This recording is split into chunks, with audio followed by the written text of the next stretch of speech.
ওয়ামিন কারিয়াতিন ইল্লা নাহনু মুহলিকুহা ক্বাবলা ইয়াউমিল কিয়ামা। আল্লাহ বলেন, এমন কোনো বস্তি নাই, বরং সমস্ত বস্তিকে, সমস্ত জনপদকে আমি কিয়ামতের আগে ধ্বংস করব।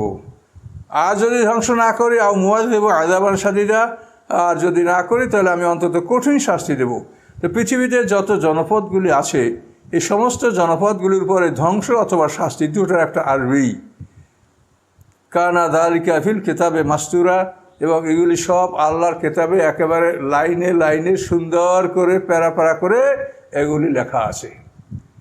তাহলে এখন কোন জাতি কখন ধ্বংস হবে আল্লাহ বলেন, ওটার জন্য আমার সময় নির্ধারণ করা আছে। ওই সময় আসলেই ধ্বংসটা হবে, তার আগে হবে না। এই জন্য পৃথিবীতে যারা এখনও ধ্বংস হয় নাই, এখনও বড় ধরনের শাস্তি ভোগ করে নাই, তারা অবশ্যই বড় ধরনের শাস্তি ভোগ করবে, অথবা তারা সমূলে বিধ্বস্ত হবে। যেরকম ফেরাউন সম্প্রদায়, নূহ আলাইহিস সম্প্রদায় ধ্বংস, এ ধরনের ধ্বংস তাদের উপরে আসবে, এটা আল্লাহ কোরআন বলেছেন। কিন্তু আসে নাই, এজন্য তারা মনে করে যে আমরা খুবই মহা আনন্দে আছি। কিন্তু আল্লাহর কোরআন সত্য। আল্লাহ বলেন, কিয়ামতের পূর্বক্ষণ এই সময়ের মধ্যে আমি সকল জাতিকে হয়তো সমূলে বিধ্বস্ত করব, না হয় আমি তাদেরকে কঠিন শাস্তি দিব। এবং এটা আমার কেতাবে লাইনে লাইনে লেখা আছে। মনে করেন আমেরিকার মতো দেশ 1776 সালে আমেরিকা স্বাধীনতা লাভ করছে। এই দেশটা কত বয়স হয়েছে? খুবই কম বয়স।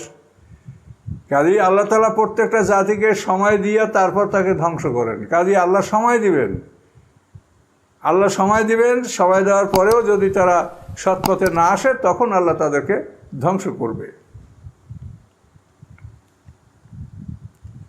আমা মানানা আন নুরসিল আয়াতে ইল্লা আন কাযযাবা বিহাল আউয়ালুন। আল্লাহ বলেন, আমাকে আর কোনো কিছু নিষেধ করে না মুজিজা দান করতে, বরং কিসে আমি মুজিজা দিই, কী কারণে আমি মুজিজা দেই না, কী কারণে আমাকে মুজিজা থেকে, আল্লাহ নিজে বলেন যে আমি মুজিজা থেকে বিরত থাকছি কেন?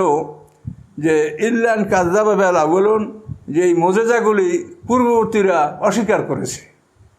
পূর্ববর্তী উম্মতদেরকে আমি যত মুজিজা দিয়েছি, সমস্ত মুজিজাগুলি তারা অস্বীকার করেছে। এই কারণে আমি মুজিজা দান করার হাতে আমি বিরত থাকছি। তারপরও এক মুজিজা দিয়ে রাখছি মুহাম্মদ সাল্লাল্লাহু আলাইহি ওয়াসাল্লাম, সেটা হচ্ছে আল কোরআন। এটার সাথেই পৃথিবীর কোনো শক্তি মোকাবেলা করতে পারছে না। এই একটা মুজিজাই মুহাম্মদ সাল্লাল্লাহু আলাইহি ওয়াসাল্লামের জন্য যথেষ্ট। পূর্ববর্তী উম্মতরা ফিরআউন সম্প্রদায়কে 9টা মুজিজা দেওয়া হয়েছিল, ঈসা আলাইহিস সালামকে 5টা মুজিজা দেওয়া হয়েছিল। এই তো ভয়ঙ্কর ভয়ঙ্কর মুজিজা। সালেহ আলাইহিস সালামকে উটনি দেওয়া হয়েছিল। কিন্তু আল্লাহ বলেন যে আমি মুজিজা প্রদান করা থেকে বিরত থাকি এই একটা কারণেই, যে পূর্ববর্তীরা এই মুজিজা অস্বীকার করেছে, এরাও মুজিজা অস্বীকার করবে। এই জন্য তাদেরকে একমাত্র মুজিজা কোরআন, এটার মোকাবেলা পারছে না। আতাইনা সামুদান নাকাতা মুবসিরাতান। আল্লাহ বলেন, আমি সামুদ জাতিকে উটনি দান করেছিলাম যে দৃশ্যমান। এই যে কত বড় বিশাল উট, এক পাঁজর থেকে অন্য পাঁজরের দূরত্ব ছিল 80 গজ। একটা উটের দুধ গোটা সম্প্রদায় খেয়ে তারা আসুদা হতো, পরিতৃপ্তি লাভ করতো। আল্লাহ বলেন, ফাযালামু বিহা, তারা এই উটের সাথে জুলুম করলো। কেদার নামক বদবাক্ত এই সালেহ আলাইহিস সালামের উটকে হ্যামস্ট্রিং করলো, তার পা কেটে দিল। ওমা নুরসিলু বিল আয়াতি ইল্লা তাকযীবা। আল্লাহ বলেন, আমি নিদর্শনগুলি পাঠাই শুধু ভয় দেখানোর জন্যই, ভয় দেখার জন্য, সতর্ক করার জন্য আমি তাদেরকে নিদর্শনগুলি পাঠিয়েছি, কিন্তু কোনো সুফল হয়নি। ওয়াজকুলনা লাকা ইন্না রাব্বাকা আহাতা বিন নাস। স্মরণীয় ঘটনা। আল্লাহ বলেন, আমি যখন বললাম তোমাকে, হে রসুল, হে মুহাম্মদ সাল্লাল্লাহু আলাইহি ওয়াসাল্লাম, আমি যখন তোমাকে বললাম, আমি যখন আপনাকে বললাম, ইন্না রাব্বাকা আহাতা বিন নাস, আপনার রব সমস্ত মানুষদেরকে পরিবেষ্টিত করে রেখেছে। এমনভাবে বেষ্টনে রেখেছে যে একটাও ওই বেষ্টনীর বাইরে যেতে পারবে না। এমনভাবে এদেরকে পরিবেষ্টন করে আল্লাহ রেখেছে। ইন্না রাব্বাকা আহাতা বিন নাস। কাজেই এরা সবাই আল্লাহর বেষ্টনের মধ্যে আছে। ওমা জাআলনা রুয়াল্লাতি আরাইনাকা, এবং আপনাকে যে আমি স্বপ্নটা দেখিয়েছি, অর্থাৎ আপনাকে যে মেরাজ এর ঘটনা আমি দেখিয়েছি, মেরাজের ঘটনা প্রথমবারে স্বপ্নযুগে দেখানো হয়েছে, দ্বিতীয়বারে সরাসরি এই মেরাজ অনুষ্ঠিত হয়েছে। আপনাকে যে বিষয়টা আমি দেখিয়েছি, এটা ফিতনাতুল লিন্নাস, এটা ছিল মানুষের জন্য একটা বড় পরীক্ষা। এর সাথে বড় পরীক্ষা কিছু হতে পারে না যে একটা মানুষ রাতের মধ্যে বাইতুল মুকাদ্দাস গেল, রাতের মধ্যে আবার এই ফজরের নামাজের পূর্বক্ষণে সে আবার সেই মক্কাতে আসলো। সেই যুগে এটা কল্পনাই করা যায় না। এরপরে বাইতুল মুকাদ্দাস থেকে সিদরাতুল মুনতাহা পর্যন্ত তার গমন, এটা তো আরও আশ্চর্যের ব্যাপার, যেটা স্পষ্ট কোরআনে বলা আছে ওয়ালাকাদ রাহু নাজলাতান উখরা ইনদা সিদরাতুল মুনতাহা, যে আল্লাহ রসুল জিবরাইলকে আরও একবার দেখেছেন সিদরাতুল মুনতাহার কাছে। এই জন্য আল্লাহ বলছেন এটা ছিল ফিতনা। এই মেরাজের ঘটনা বর্ণনা করার পরে কিছু নবমুসলিম তখন মোরতাদ হয়ে গেছিল, রেনেগেট হয়ে গেছিল, দিন ত্যাগ করেছিল, যে কী বলে মোহাম্মদের হতে পারে না। আর সাজারাতাল মালুনা এবং অভিশপ্ত বৃক্ষ, যেটা কোরআনে বলা আছে ফিল কোরআন, অভিশপ্ত বৃক্ষ হলো জাক্কুম গাছ। এই জাক্কুম গাছ ক্যাকটাস, অত্যন্ত বিষাক্ত গাছ। তার গায়ে খোসা দিলেই, একটু আঘাত করলেই তাহলে তার শরীর থেকে সাদা সাদা দুধের মতো কষ পড়ে, বিষাক্ত কষ। তো এই জাক্কুম গাছ এটা জাহান্নামীদের খাদ্য। আল্লাহ বলেন অভিশপ্ত গাছ, যেটা কোরআনে বলা হয়েছে। কিন্তু এই অভিশপ্ত গাছ কোরআনে বলার পরে এটা নিয়ে আবু জাহেল উপহাস করে। হ্যাঁ, মুহাম্মদ সাল্লাল্লাহু আলাইহি ওয়াসাল্লাম কী বলে, দোজখে থাকবে আগুন, আগের মধ্যে কি গাছ হয়? নুখাফিফুহুম, আল্লাহ বলেন এভাবে অত্যন্ত ভয়ঙ্কর ভয়ঙ্কর খবর শুনিয়েছি আমি, তাদেরকে ভয় দেখেছি। তিনাতুল খাবাল, গলা আটকে যাওয়া পুষ পান করানো হবে, লোহার শিকল গলায় বাঁধা হবে, লোহার শিকল মুখ থেকে ঢুকে মলদার থেকে বের করা হবে, তারপরে আলকাতরার জামা পরানো হবে। সবই সরাসরি কোরআনে বলা আছে। আল্লাহ নুখাফিফুহুম, আমি এগুলি বর্ণনা করে তাদেরকে ভয় দেখাচ্ছি, কিন্তু ফামা ইয়াজিদু বিল্লাহ তুগিয়ানান কাবীরা, কিন্তু তারা খালি বিদ্রোহ আর বিদ্রোহ, এগুলিতে তাদের শুধু বিদ্রোহই বাড়ল, তারা বিনয়ী হলো না, হেদায়েত গ্রহণ করলো না, নম্রতা অবলম্বন করলো না, শুধু তাদের বিদ্রোহ এবং বড় রকমের বিদ্রোহ তারা করলো। জাক্কুমের কথা শুনে আবু জাহেল খেজুর ভেজানো পানি নিয়ে এসে বলে, এই জাক্কুম, মুহাম্মদ সাল্লাল্লাহু আলাইহি ওয়াসাল্লাম জাক্কুমের কথা, এই তোমরা সবাই জাক্কুম খাও, এই জাক্কুম কী ধরনের উপহাস। ওয়াজকুরনা লিল মালাইকাতি সুজুদু লি আদমা, আল্লাহ বলেন স্মরণীয় ঘটনা, যখন আমি ফেরেশতাদেরকে বলেছিলাম যে আদমের উদ্দেশ্যে তোমরা সেজদায় লুটিয়ে পড়ো, সম্মানিত সেজদা। ফাসাজাদু, সকল ফেরেশতাই আদম আলাইহিস সালামকে সেজদা করলো, ইল্লা ইবলিসা, ইবলিস বাদে, ইবলিস ব্যতিরিকে, ইবলিস বাদে আর সবাই সেজদা করলো। ইবলিসও যদিও ফেরেশতাদের সদস্য নয়, কিন্তু তার ইবাদতের কারণে আল্লাহ তাকে ফেরেশতাদের সাথে থাকার এবং তাদের সাথেই কর্মপালন করার দায়িত্ব আল্লাহ দিয়েছিলেন ইবলিসকে। কলা, ইবলিস বলল, আসজুদু লিমান খালাকতা তিনা, আমি কি ওই সত্তাকে সেজদা করব যাকে আপনি মাটি থেকে সৃষ্টি করেছেন? আদম সৃষ্টির প্রধান মাটি থেকে নেওয়া হয়েছে, আর জিন জাতি সৃষ্টির প্রধান ধোঁয়াবিহীন আগুন থেকে নেওয়া হয়েছে। তো মনে করছে যে আমার পিতা, আমার পূর্বপুরুষ আগুন দ্বারা সৃষ্টি এবং এই আদমের আগে সৃষ্টি, কাজে আমরা বড়, এই অহংকার তার মধ্যে আসলো এবং বলল যে আমি মাটির সৃষ্টি করা সত্তাকে, মানুষকে আমি সেজদা করবো। ইবলিস বলে, আড়াই টাকা, হে আল্লাহ, আপনি কি মনে করেন হাজাল্লাযী কাররামতা আলাইয়া? ইবলিস আল্লাহকে মানে মনে হয় যেন চ্যালেঞ্জ করে কথা বলছে। আড়াই টাকা, আপনার কি মত, কি মনে করেন হাজাল্লাযী কাররামতা আলাইয়া, একে আপনি আমার উপরে সম্মান দান করেছেন? লাখারতানি ইয়াউমাল কিয়ামা, যদি আপনি আমাকে কিয়ামত পর্যন্ত অবকাশ দেন, লাহাতানি কুন্না যুররিয়াতাহু, তাহলে আমি তাদের সমস্ত সন্তানদেরকে আমি একেবারে সমস্ত সমূলে বিধ্বস্ত করে ছাড়ব। মানে একেবারে আটার ডিস্ট্রাকশন, এক সম্পূর্ণ বিধ্বস্ত, আমি তাদের ক্যাটাস্ট্রফি চাপিয়ে দেবো। লাহাতানি কুন্না যুররিয়াতাহু, তার এই আদমের সমস্ত সন্তানদেরকে আমি একবার সমূলে বিধ্বস্ত করে দেব, যদি আমাকে আপনি সময় দেন কিয়ামত পর্যন্ত। ইল্লা কালিলা, কিন্তু কিছুকে পারবো না, এটাও অস্বীকার করবো। কিছু, এই কিছুর মধ্যে রয়েছে আল্লাহর মুখলাস বান্দা, নবী রাসূল পয়গম্বর হিসেবে যাদেরকে সৃষ্টি করা হয়েছে, এবং আল্লাহর বান্দা যারা, আল্লাহর উপরে নির্ভরশীল বান্দা যারা, এই বান্দারা ও শয়তানের আক্রমণ থেকে পরিত্রাণ পাবে, এটা আল্লাহ কোরআনে বলে দিয়েছে। ইল্লা ইবাদাকা মিনহুল মুখলাসিন, শয়তান বলছে যে আপনার মুখলাস বান্দাদের সাথে আমি পারবো না। আর আল্লাহ বলছে ইন্না ইবাদি লাইসা লাকা আলাইহিম সুলতান, আল্লাহ বলেছেন ইন্না ইবাদি, নিশ্চয়ই যারা আমার গোলাম হবে, লাইসা লাকা আলাইহিম সুলতান, তোমার কোনো ক্ষমতা তাদের উপরে কার্যকর হবে না, এটা আল্লাহ বলে দিয়েছেন। কাজে আমাদের ভয় নাই। আল্লাহ নিজে বলেছেন যে আমার যারা বান্দা, তার উপরে শয়তানের কোনো প্রোগ্রাম, কোনো পরিকল্পনা এটা বাস্তবায়িত হবে না, আল্লাহ হতে দেবে না। কাজে আমাদেরকে সর্বত্র সর্বসময় আল্লাহর আশ্রয় কামনা করতে হবে। তো শয়তান বলল আমি তাদেরকে সমূলে বিধ্বস্ত করব অল্প সংখ্যক ছাড়া। এটা শয়তান বলল যে আমার উপরে তাদেরকে আপনি সম্মান দিয়েছেন, আমার পিতা আগের সৃষ্টি, আমরা আগের সৃষ্টি, খেলাফতের দায়িত্ব আমাদেরকে দিলেন না, দিলেন আদমকে। কলাধাপ, আল্লাহ যাও, চলে যাও, বের হও, ফামানেত্তাবাকা মিনহুম, তাদের মধ্যে হতে যারা তোমার অনুকরণ করবে, ফাইন্না জাহান্নামা জাজাউকুম জাজা মৌফুরা, নিশ্চয়ই জাহান্নাম তোমাদের সবার পুরাপুরি শাস্তি। এই জাহান্নামটাই তোমাদের পুরাপুরি শাস্তি। এটা আল্লাহ শয়তানকে বলেন, যাও তুমি বিতাড়িত হও, তুমি অভিশপ্ত, বিতাড়িত, তোমাকে যারা অনুকরণ করবে, তুমি, তোমার দল এবং তারা, জাহান্নাম তাদের জন্য যথেষ্ট হবে এবং জাহান্নামই তাদের জন্য মানে সম্পূর্ণ শাস্তি, সম্পূর্ণ তাদের প্রাপ্য এই জাহান্নাম, পুরোপুরি তাদের প্রাপ্য এই জাহান্নাম। এবার আল্লাহ তাআলা ঘোষণা করে দিলেন,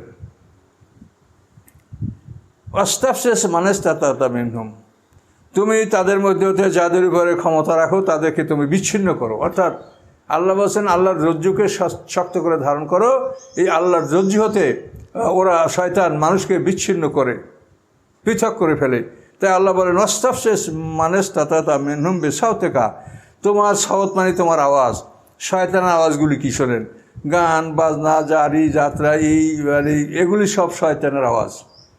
তাফসিরে বলা আছে শয়তানের আজান হচ্ছে বাদ্যযন্ত্র। মানে মোমেনদের আজান, যে আজানের ধ্বনিগুলো আপনারা জানেন, এই আজান হলে মোমেনরা আস্তে আস্তে মসজিদের দিকে ছুটে। আর শয়তানের আওয়াজ হলো বাদ্যযন্ত্র। বাদ্যযন্ত্র যখন করুণ সুরে গান শুরু হয়ে যায়, বাদ্য শুরু হয়ে যায়, তখন সব শয়তানের সমর্থকরা ওখানে সব ভিড় করে। হাটে বাজারের খোলা জায়গায় দেখবেন যে এভাবেই হচ্ছে, যে এই একটা বাদ্য বাজানো হলো, লাগাই দেওয়া হলো, আর লোক সব সেখানে ভিড় করলো। তাহলে বাদ্যযন্ত্র হলো শয়তানের আজান। তা আল্লাহ বলছেন যে তোমার আওয়াজের মাধ্যমে যাদেরকে পারো তুমি বিচ্ছিন্ন করো।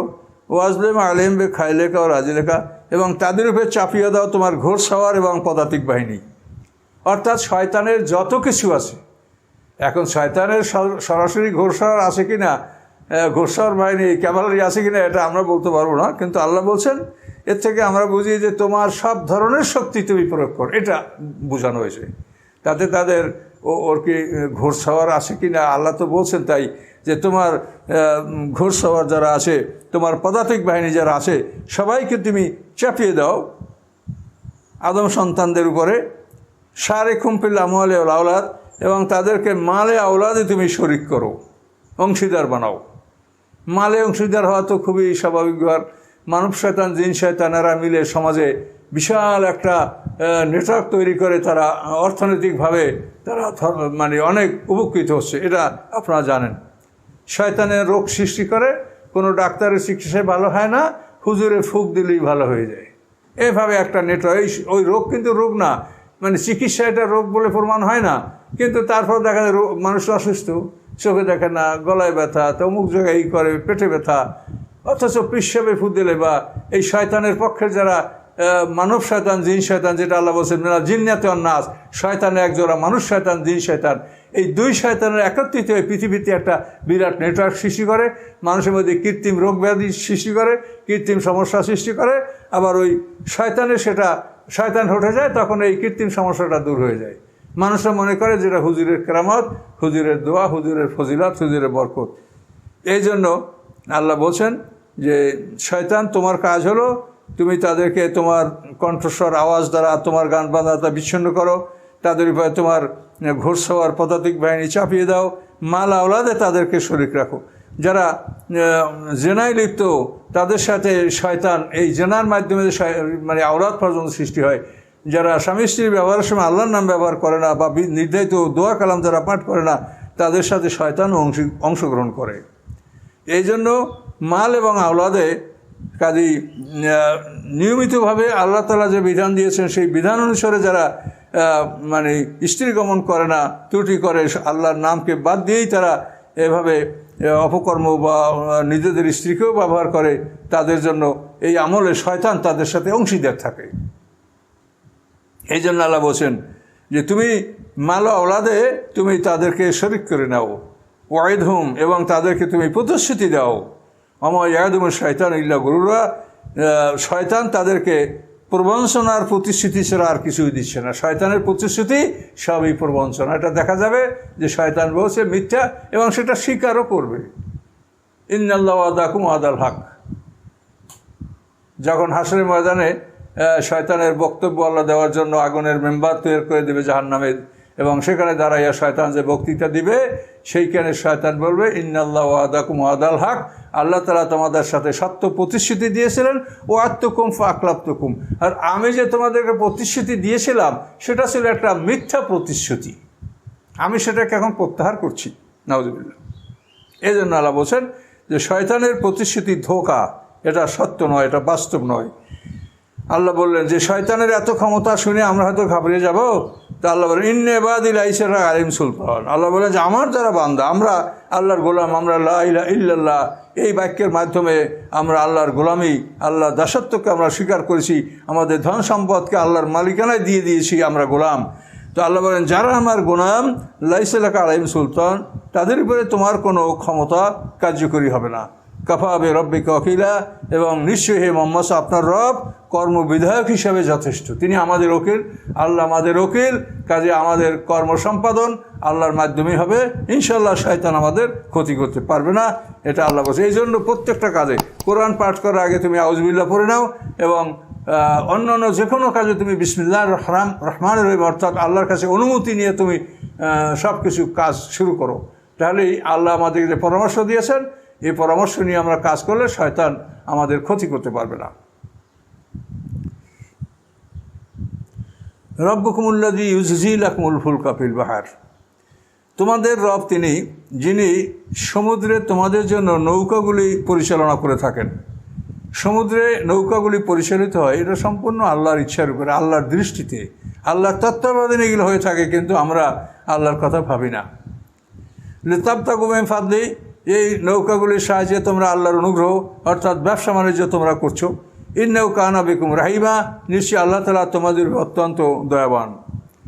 ওয়া ইযা মাসসাকুমুদ-দুররু ফিল বাহরে, সমুদ্রের মধ্যে যখন তোমাদের কোনো বিপদ স্পর্শ করে, তোমাদেরকে বিপদে পাকড়াও করে, ঝড় বৃষ্টি শুরু হয়ে যায়, প্রতিকূল আবহাওয়া শুরু হয়, তখন কি হয়? দল্লামান তাদউনা ইল্লা ইয়াহু, তখন আল্লাহকে ছাড়া অন্য যাদেরকে তোমরা ডাকতে তারা সব হারিয়ে যায়, তখন তাদেরকে আর তোমরা ডাকো না। তাফসীরে এমন কথা বলা আছে যে মুশরিকরা তাদের এই ভ্রমণের সময় নৌকার মধ্যে তাদের দেবদেবী রাখতো, মূর্তিগুলো রাখতো, কিন্তু প্রচণ্ড ঝড় তুফান শুরু হয়ে গেলে তখন মূর্তিগুলি ওরা নদীতে ফেলে দিয়ে তখন আল্লাহকে ডাকতো। তখন ওরা বলতো যে আল্লাহ ছাড়া কেউ নেই, মূর্তিগুলি নদীতে ফেলে দিত।